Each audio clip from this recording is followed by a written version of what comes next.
Anyway, up next, Disney Infinity 3.0 with a physics-based animation presented by Jose Villeta, Robert Summers, and Daniel Zimmerman from Disney Interactive, Disney Research, and Studio Gobo. So thanks a lot, Nico. We're super happy to have the chance to give this demo here at SIGGRAPH today because we've been able to take a very complex concept that's been studied for years and years and years by the SIGGRAPH research community, physics-based character animation, and overcome the challenges related to scalability, computation time, art directability, in order to take this research concept and bring it into a live game where it's going to be experienced by thousands and thousands of people. Daniel is going to tell us all about it. Hey, I'm Daniel from Studio Gobo. We worked with Disney Interactive and Avalanche Software on Disney Infinity 3.0, which featured Star Wars, which was pretty damn exciting for us to work on. So we were kind of, it was pretty clear that we had to have AT-AT walkers in the game, and it needed to be one of the key moments and key features of the game. So we were kind of thinking what we were going to do. We could just make it a linear experience, put it on rails, let it walk from A to B. We thought we'd leave that to the Battlefront guys, and instead make a full physical simulation of the AT-AT walker. What's really super, super awesome about that stuff is how dynamic it is and how reactive and how much richness it brings into the game. I have this you see my little tool window here and my mouse. If I drag this slider here, which is the desired body height of the AT-AT, you can see, it looks a bit, boring if it's just standing. But if I drag this slider, you see how dynamic it actually is. It goes up and down.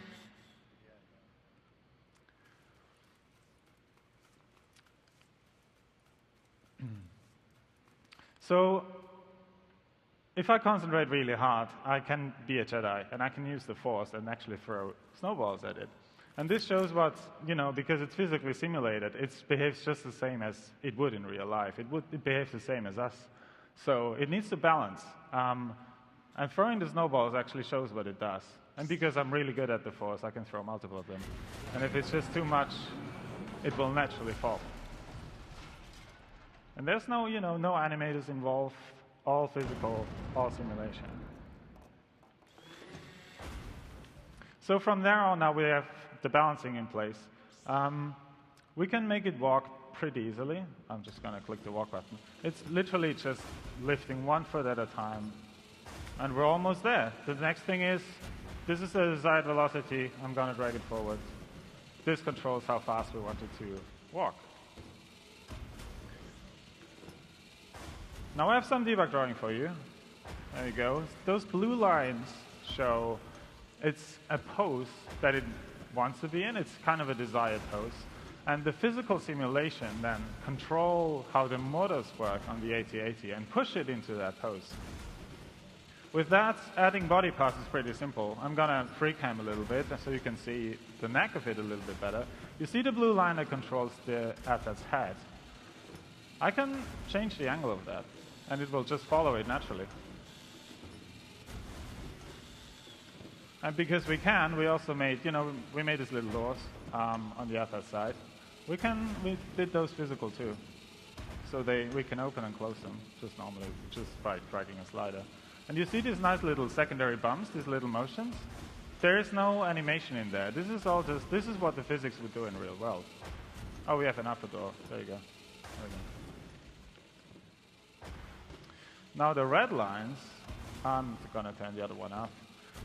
The red lines show a desired trajectory that it wants to follow, that it wants the feet to follow. And it's the same principle. The physics then just compute what a motor should do to follow those trajectories. And there's a lot of art directability in here as well.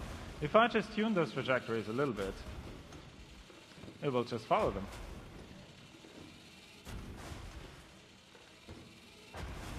There you go.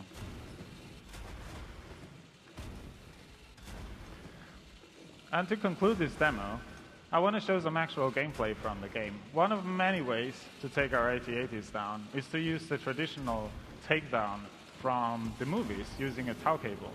And even our snow speeders and tow cable are physical entities.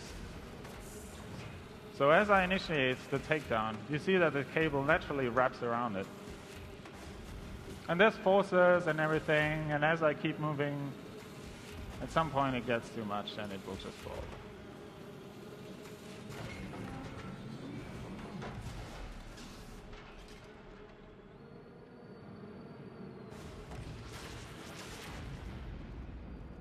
And that's it. Thank you very much.